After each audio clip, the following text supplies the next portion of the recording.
정합니다. 이런 상태가 지금 지속되고 있는 거예요. 언제 우리나라가 메르스 같은 거 터질지 알았어요? 얼마나 복잡합니까? 불확실해요. 그래서 지금 세계 경제는 불안정하고 불확실하고, 그리고 더 나아가서 이러한 글로벌라이즈드 현상, 이노베이션, 이런 것들이 앞으로 어떻게 될 거냐? 더 심화되겠죠? 그러니까는 과거의 경제학에서는 희소한 자원을 어떻게 하면은 가장 효율적으로 쓸 수 있느냐, 효율성이 과거의 경제학이 1번이었어요. 그런데 지금 경제에서는 효율성도 중요해요. 그런데 경제학에서 풀어야 될 과제가 하나 더 생긴 거예요. 두 번째 과제가 뭐냐? 세상의 미래가, 개방화된 경제가 불확실해지니까, 불확실해지면은 위험이 많아져요. 리스크가 많아져요. 리스크 관리를 어떻게 할 거냐? 어떻게 내가 안정되게 살아가야 될 거냐? 그게 더 중요한 과제가 되고 있는 겁니다. 자, 이런 세계 경제 속에서 어떤 특성이 나오느냐? 몇 가지 중요한 특성이 나오고 있어요. 첫째는 방금 말씀드린 대로 지금은 기술이 주도하는 불확실성이 나타나고 있어요. 너무나 새로운 기술이 만들어지니까 이걸로 인해서 기업의 흥망성쇠가 너무 하루아침에 일어나는 거예요. 여러분, 세계적으로 유명한 전자회사, 일본의 소니 생각해 보세요. 언제 전 세계에 휩쓸었죠. 그런데 지금은 그렇지 못하죠. 모토로라 유명했었잖아요. 지금 어디로 사라졌는지 모르겠어요. 하루아침에 부침이 심해지는 거예요. 그 다음에 기업의 입장에서 볼 때는 누가 내일의 잠재적인 나의 경쟁자인지를 몰라요. 자, 삼성전자, 애플, 언제 중국의 휴대전화 뭐죠? 샤오미? 언제 나타날지 누가 예측을 했습니까? 갑자기 등장하는 거예요. 그리고 지금은 글로벌화된 경제이기 때문에 이제는 부족한 거, 희소한 것의 문제가 많이 해결이 됐어요.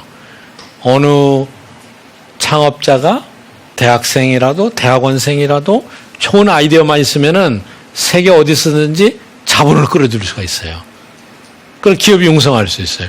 마이크로소프트, 빌 게이츠 다 그렇게, 그 사람들이 처음부터 아버지로부터 은수저 물고 태어난 사람들이 아닙니다. 아이디어로 창업했잖아요. 스티브 잡스, 사람들이 문화를 바꿔나가요. 그러면서 이제 기업들은 누가 잠재적인 경쟁자인가를 모르는 상태에서 기업을 하고 있으니까 불확실할 수밖에 없죠. 더 나아가서 우리 모두가, 기업뿐만이 아니라 우리 모두가 글로벌 리스크에 노출이 되어 있어요. 환율이 어떻게 변하느냐. 수출하는 기업은 환율이 엄청 중요합니다. 지금 일본이 취하고 있는 정책 중에 아베노믹스, 여러분 아시잖아요? 아베노믹스는 뭐 여러 가지 정책이 있습니다만 그 중에 하나가 일본의 엔화를 많이 푸는 거 아니에요.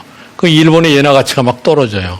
그러면 일본 제품의 수출 경쟁력이 올라가고 우리나라 제품은 수출 경쟁력이 취약해지는 거예요.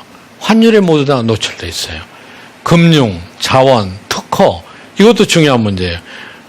특허가 전 세계에 다 걸쳐져, 특허는 기술, 이노베이션, 기술 혁신하고 관계가 있지 않습니까? 그 잘못하다가 다른 나라 특허 위반하면은 아주 힘들게 되는 거죠. 그리고 제품의 라이프 사이클이 굉장히 줄어들었어요. 여러분, 아까 제가 휴대전화 몇 년 쓰느냐고 질문했었는데, 경제 세계에서 늘어나는 것은 별로 없습니다. 기업의 수명도 줄어들고 제품의 수명도 많이 줄어들었어요. 그런데 늘어나는 것은 인간의 수명이 늘어나고 있어요. 그러니까 이렇게 경제 구조가 변하고 세계 경제의 이러이러한 특성들이 다 합해지면서 지금 전 세계적으로 특별히 우리나라의 경우에 경제의 불안정, 불확실성이 지속되고 있다. 이렇게 얘기할 수 있는 것이죠. 이런 환경에서는 우리나라가 할 수 있는 일이 있고 우리나라가 하기에 어려운 한계, 어려운 장벽이 있는 게 있어요. 우리나라 바깥의 일, 글로벌라이즈된 세계에서 다른 나라의 경제에는 우리가 어떻게 해결할 수가 없습니다. 그러나 우리 내부적으로 할 수 있는 것들은 많이 있었어요. 지난 시간에 대표적으로 제가 얘기 드린 게 좋은 사람들끼리 좀 함께 잘 살자고 그랬잖아요. 그 중에 갈등도 줄이고 서로 믿고 사회적 자본도 확충하고 이런 것들이 이제 우리가 해야 될 중요한 것 중에 하나라고 얘기했잖아요. 경제학자들은 사회적 자본이 조금만 늘어나면은 경제 성장률이 확 늘어나요. 그런 보고도 많이 있었습니다. 그래서 세계 경제는 이러이러한 특성이 있기 때문에 상당히 불확실하고 불안정하다. 그리고 이런 현상은 앞으로도 상당 기간 지속될 거다. 왜냐하면 세계 경제의 그런 특성이 쉽게 변하지 않고 오히려 더 심화되고 있기 때문에 그런 현상이 나타난다. 이렇게 말씀드릴 수 있습니다. 자, 그 다음에 이제 이런 현상을 하나 가지고 최근에 이제 그리스 문제가 가끔 등장했었잖아요. 그리스의 재정위기. 그리스는 EU에 편입되면서 통화가 유로화, EU에서는 유로 하나만 쓰잖아요. 근데 그리스는 통화 없고 유로화만 씁니다. 그런데 그리스는 만성 재정 적자국이에요. 재정 적자가 왜 나겠습니까? 정부가 돈을 많이 쓰고 대신 정부가 세금으로 걷어들이는 거는 적기 때문에 그러겠죠. 근데 정부가 제대로 돈을 쓰면은 그게 경제를 활성화시키고 경제를 활성화시키면은 세수가 늘어나서 재정이 안정되는 게 맞죠. 그런데 그리스의 경우에는 복지, 후생 이런데 너무나 과다하게 지나치게 지출을 많이 했습니다. 그러다 보니까 재정이 만성적으로 적자가 되고 그리고 재정 위기가 왔어요. 국가 부도 위기가 난 거죠. 재정이 만성적으로 적자면은 돈을 빌려와야 되잖아요. 돈을 빌려왔는데 돈을 빌려오면 공짜가 있나요? 원금도 갚아야 되고 이자도 갚아야 되는데 제때 갚지를 못하니까 국가 부도 위기가 난 거예요. 그런데 이 국가 부도 위기가 나면은 우리나라도 마찬가지입니다만은 국내 통화는 해외에서 통용되지 않기 때문에 아무런 가치가 없습니다. 우리나라도 IMF 외환위기 때 그랬었잖아요. 달러가 재고가 바닥이 나는데 세종대왕 신사임당 아무리 찍어내야 뭐합니까? 안 되는 거거든요. 해외 의존할 수밖에 없습니다. 해외에서 통용되는 통화를 국제 유동성이라고 얘기하죠.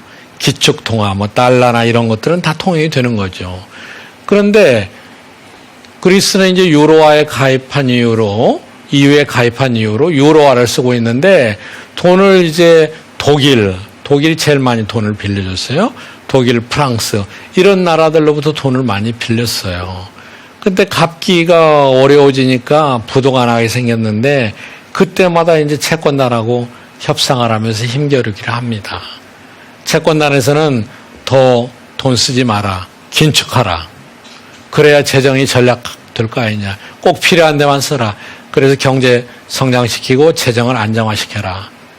그래서 이때마다 어려움을 겪게 돼서 항상 그리스 위기다 하게 되는데 이 과정에서 채권단하고 간신히 협의를 해서 고비를 넘어가고 있습니다. 그런데 예를 들어서 그리스가 국가 부도가 난다. 그렇다면은 부도가 난다는 얘기는 돈을 못 갚는다는 얘기 아니겠습니까? 돈을 못 갚으면은 돈을 빌려준 은행, 기업, 국가들이 있는 거죠. 그 나라들이 돈을 못 받게 되는 거죠. 그러면은 지금은 글로벌화돼 있기 때문에 어느 한 은행이 돈을 못 받아서 부도가 나면은 이 은행만 문제가 되는 것이 아니라 그 은행하고 거래 관계가 되어 있는 세계 모든 기업들 은행하고 또 관계가 되는 거죠. 이렇게 해서 세계 경제에 파급 효과를 가져오게 되는 것입니다. 그러니까 이 나라들이 잘못하면은 부도가 나면은 그리스뿐만이 아니라 또 딴 나라가 이런 문제가 생길 수도 있는 거죠. 그러니까 우리 경제의 세계에서는 갑자기 변하는 게 항상 바람직하진 않아요. 또 언뜻 생각하기에는 나만 생각하니까 가격이 내려가고 물가가 떨어지는 게 도움이 될 거라고 생각했지만은 그것은 반드시 누구에게나 언제나 도움이 되는 것은 아닙니다. 이렇게 세계 경제는 여러 형태로 얽혀져 있습니다.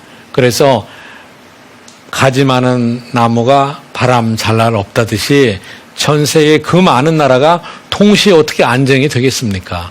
과거에는 국가와 국가 사이에 장벽이 높았어요. 그래서 어떤 나라가 하나 문제가 돼도 그 파급 효과가 이쪽으로 천천히 오고 미치는 영향이 적었었는데 지금은 전 세계로 급속하게 파급이 돼서 세계 경제에 큰 영향을 주는 것입니다. 여러분, 오늘 말씀드린 대로 우리나라는 개방 경제다. 전 세계는 글로벌화된 세계 속에서 있기 때문에 세계 각국이 서로 연관관계를 맺고 경제가 운영되고 있다. 이 과정에서 국제 수지가 어떻게 되고 환율이 어떻게 되고 다른 나라의 금리가 우리나라에 어떻게 영향을 미치는가 하는 것들을 공부했습니다. 여러분, 앞으로도 우리 모두가 일생 동안 경제에서 자유로울 수 없습니다. 이번 인문학 특강을 계기로 여러분이 경제학의 100m에서 1.5m 가셨습니다.